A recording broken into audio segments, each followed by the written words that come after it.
আসসালামু আলাইকুম রহমতুল্লাহ। প্রিয় দর্শক, কেমন আছেন? আশা করি ভালো আছেন। প্রিয় দর্শক, ৩৭৮ ব্যক্তি ও প্রতিষ্ঠানের ব্যাংক অ্যাকাউন্টে ১৬,০০০ কোটি টাকা জব্দ।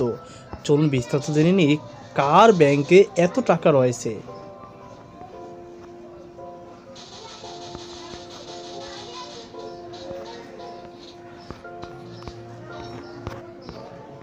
প্রিয় দর্শক, ২০২৪ সালের আগস্ট থেকে ২০২৫ সালের জানুয়ারি পর্যন্ত বাংলাদেশের আর্থিক গোয়েন্দা বিভাগ Bangladesh financial intelligence unit BFIU ৩৭৮ ব্যক্তি ও প্রতিষ্ঠানের ব্যাংক অ্যাকাউন্ট জব্দ করে প্রায় ১৬,০০০ কোটি টাকার স্থিতি নিয়ন্ত্রণ করেছে। শনিবার সকালে BFIU এক প্রতিবেদনে এই তথ্য জানায়।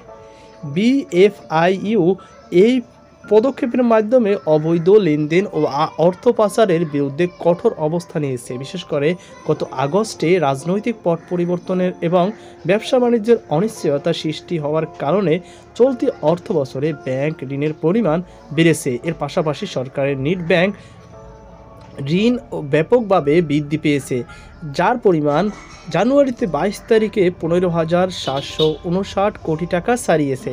বাংলাদেশ কেন্দ্রীয় ব্যাংক জানায়, আগের বছরের একই সময় ছিল ঋণাত্মক ৭৭৮ কোটি ৩০ লাখ টাকা।